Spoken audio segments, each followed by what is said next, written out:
Some people take like a paper masker, mask all the way around the baseboard, and it has, 12-inch piece of paper coming off the end of it.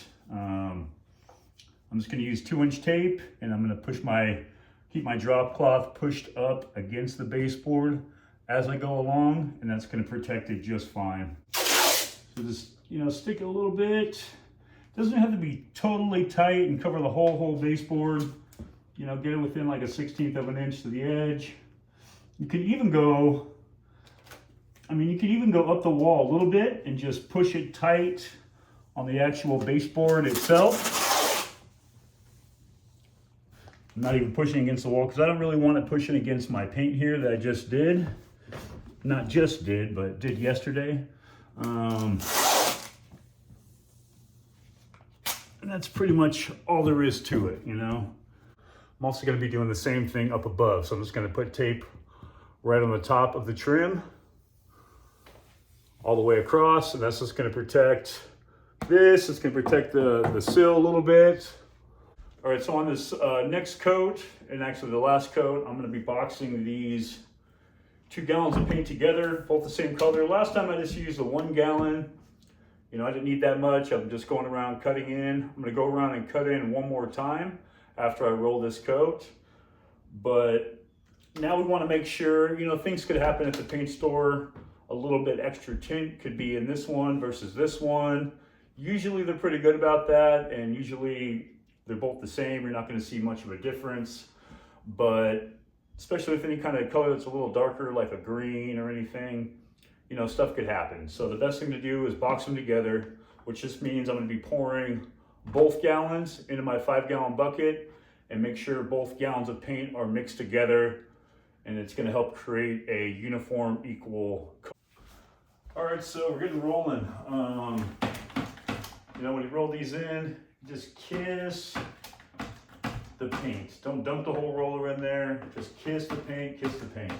So I got kind of a bigger section here. It's about, 2.5 feet. And the top section, from the top of the trim to the ceiling is about, a foot or so, right? So I definitely don't want to dip my roller and then put it right up there. It's going to be a little bit too much paint to try to control and manage. It's doable, but why make your life harder? You know what I mean? So go here, and I don't like to go all the way down to the cut-in right when I put the paint on for this small of a section. If it's a bigger wall, it'd be different, right? But this is a smaller wall.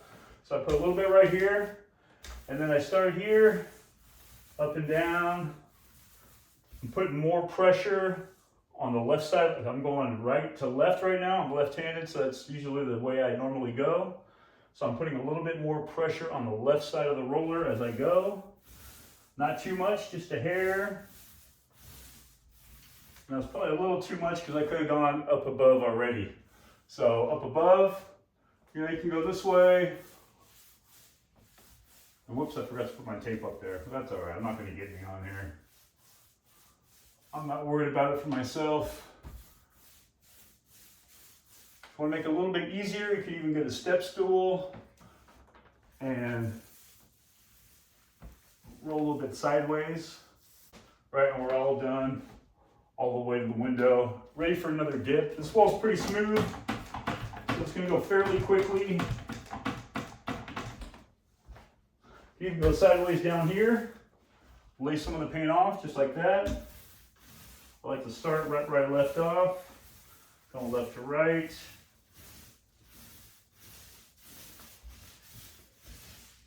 If you push a little too hard, sometimes you get a big, fat lip, right? Let me show you guys maybe. Push a little too hard, get like a fat lip. Just lay it off. Real soft. I'm barely touching the wall.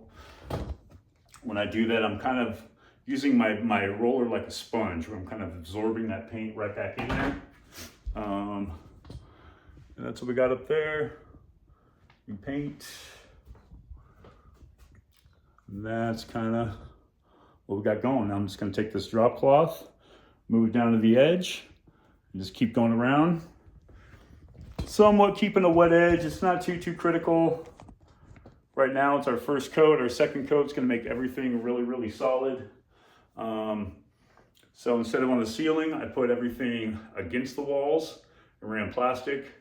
And now since I'm doing the walls, just push everything into the middle of the room, except for this little table thing we got here, because it's got our Starlink satellite and all that plugged into it. And I don't want to screw that up right now because I need the internet going.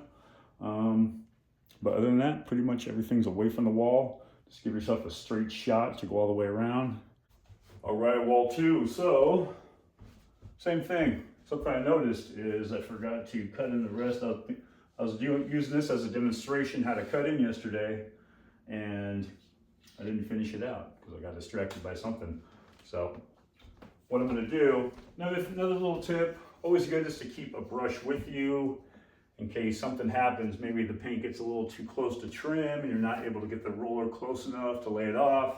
You can just take your brush and kind of feather it out. You know, it's just good to have a brush with you as well. Got a little screw in it. I can just stick it right here, back of my bucket. Might get a little, there's like 2 gallons in there. Might get a little dirty, so I'm not gonna put it there unless I really need it.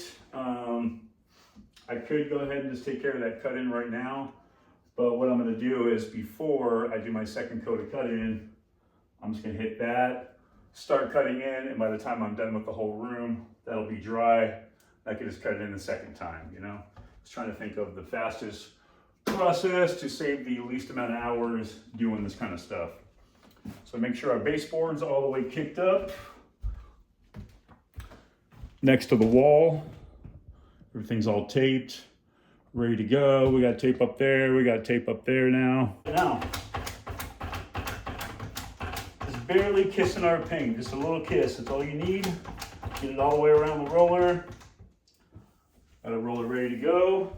Now this thing's in my way, so I'm gonna kind of go over it.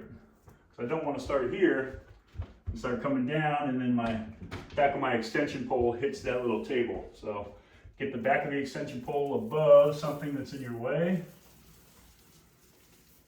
All the way up and down. We got a lot of paint on here, so we're gonna get it off. We're gonna get as close to the corner, the inside corner as we can without touching it. That's just gonna help save us some time on our cut-in. We're gonna get as close to the ceiling as we can without touching it for the same reason. You know, whatever way we can minimize our cut-in is just fine.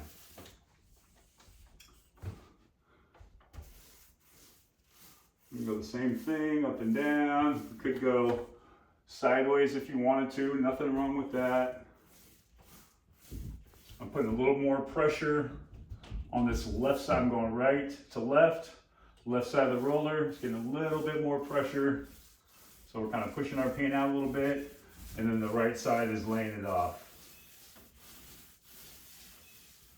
You'll also be surprised by the time we get done with this whole room, I don't even think I'm gonna use 1.5 gallons, so we'll be able to use this paint on some other parts of the home as well. There's picture hooks in the walls. We're going to be using those, so no need to take those out and patch those holes.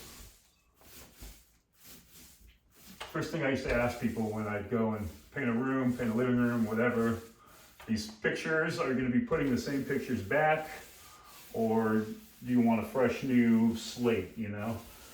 No sense in pulling things out and patching holes that I don't need to patch. Save me some labor hours, save me some time. Just a good thing to think about, you know? It's always about thinking ahead, trying to plan ahead. Save yourself time if you can, and not just be like a robot and do the exact same thing every single time. Everything's different. Got that.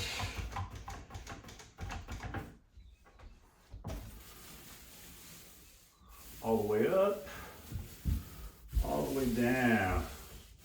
And we're just barely going above the top of this baseboard. Could have gone a little lower here. Trying to not even really touch that tape. We don't need to. When we cut in again, we're going to be pulling that tape off. Left this plug in just because I got stuff plugged into it I don't want to unplug right now. Oh, we got a little something in our paint. What is that? I don't know. We pull it off and we wipe it off. Or wipe it off on your rag would be better.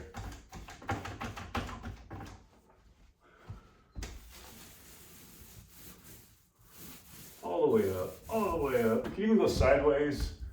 You get a little closer, get within like an inch or so, but do you really need to? No, it's not that critical. But I try to get as close as I can because that's just going to save me time cutting in. Nice and slowly near the edge of that trim. We're about a ½ inch from the side of that trim, you know? Makes it real easy cut in for our second coat. I like this green, you know? It's kind of hard to pick green sometimes. I was really trying to think of something that's going to kind of go with this wood. You know, different lighting will change the color of your paint. It's going to look nicer in some lights. You know, at night it does look a little bit minty, but right now it looks a little, you know, looks good. Looks like it should go together. Kind of has that classic green and wood look. All right, so we're done with this section. So now I'm just going to dip my roller. We're going to keep it out of the way. I just put a little bit of paint on that, so while I'm moving the drop cloth and getting things situated, it doesn't dry out or, you know, just get kind of nasty. So keep it wet, keep it nice and lubed up. We're gonna move our drop cloth and then continue on. All right, so we got a situation where we got a small wall up top and then we got a small wall on the bottom. So I don't really have anywhere to lay my paint off. So what I do is dip my roller and I kind of just keep it here without letting it go too far up and down, because we don't want to get, seems like kind of a fat edge. We don't want to get that way down here because then it might get too close to get our roller near it to be able to lay that off. So I put it there in the middle first. So I'm trying to hold my phone and do this. I think I'm gonna switch my cameras to GoPros in the future. Those are working well. This iPhone's just kind of tough. I don't know. But anyways, you can do that. You can go, you know, sideways, whatever way you want to do it, but keep the paint. Don't load your roller and then go all the way up and all the way down right off the bat. Try to get rid of some of that paint. You can even kind of roll it down and do that and then go along. So just a quick tip there.